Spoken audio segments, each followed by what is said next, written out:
जय श्री राधे कृष्ण। आज आप सभी का हमारे YouTube चैनल पर हार्दिक स्वागत है। आज हम सुनेंगे पावन अधिक मास यानी कि पुरुषोत्तम मास की प्रथम अध्याय की कथा। अधिक मास, जिसे पुरुषोत्तम मास और मल मास भी कहा जाता है, वह प्रत्येक 3 वर्ष में एक बार आता है। यह पूरा महीना भगवान विष्णु और भगवान श्री कृष्ण की आराधना के लिए अत्यंत पुण्यदायी माना गया है। इस दौरान गंगा स्नान, दान पुण्य, जप, तप, व्रत, साथ ही साथ उपवास और सूर्य देव को अर्घ्य देना बहुत ही ज़्यादा विशेष महत्व रखता है। भगवान श्री कृष्ण ने स्वयं कहा है कि इस पुरुषोत्तम मास में जो भी फलदाता, भुक्ता या फिर अधिष्ठता होता है वो खुद ही स्वयं इसे देते हैं। इसीलिए इसका नाम पुरुषोत्तम मास पड़ा। इस मास में जो भी व्रत, दान, स्नान, पूजन और सेवा केवल भगवान को समर्पित भाव से दिया जाता है, उसका अक्षय फल प्राप्त होता है तथा मनुष्य के समस्त पाप और कष्ट नष्ट हो जाते हैं।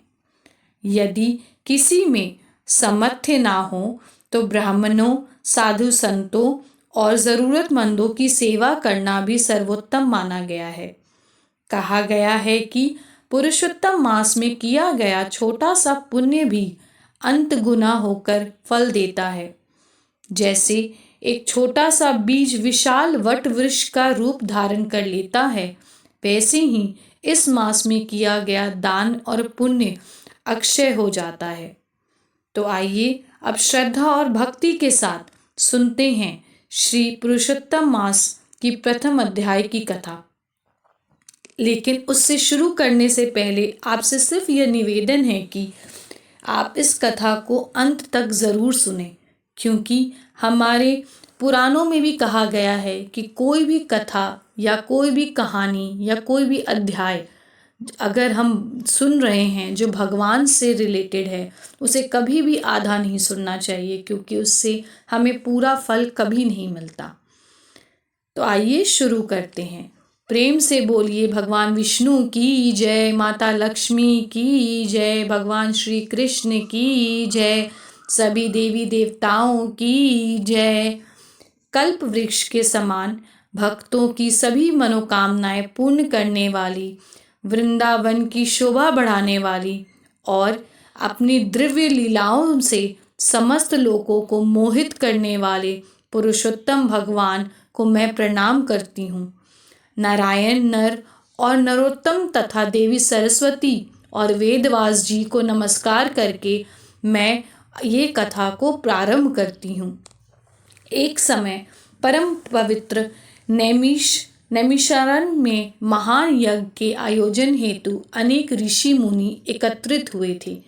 उनमें असित, देवल, फल, सुमेरु, पीपलायन, कश्यप, जाबली, भृगु, अंगिरा, वामदेव, अगस्त्य, गौतम, अत्रि, भारद्वाज, कपिल, शौनक तथा अनेक तपस्वी और वेदों के ज्ञाता महिषी उपस्थित थे।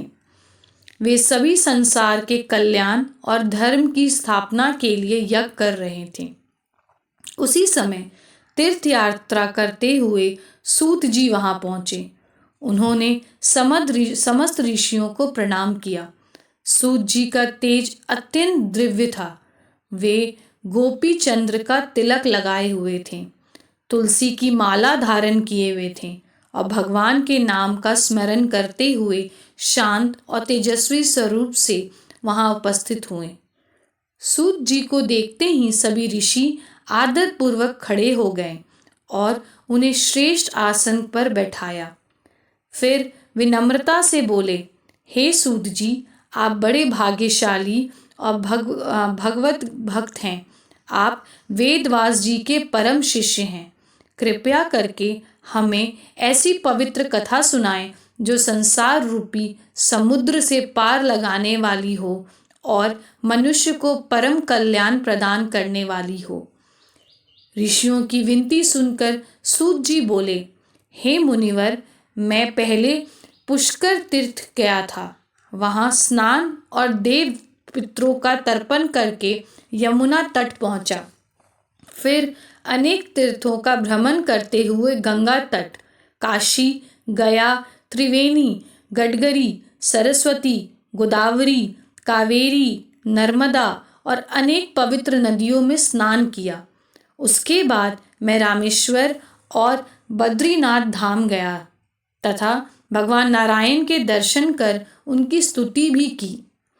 सूत जी आगे बोले, तीर्थों का भ्रमण करते हुए मैं हस्तिनापुर पहुंचा। वहां मैंने सुना कि राजा परिजित राज्य त्याग कर गंगा तट पर पहुंच चुके हैं और उनके पास अनेक सिद्धि योगी, ऋषि और महात्मा एकत्रित हैं। कोई केवल वायु सेवन कर रहा था, तो कोई जल पीकर तप कर रहा था, तो कोई फलहार कर भगवान का ध्यान कर रहा था।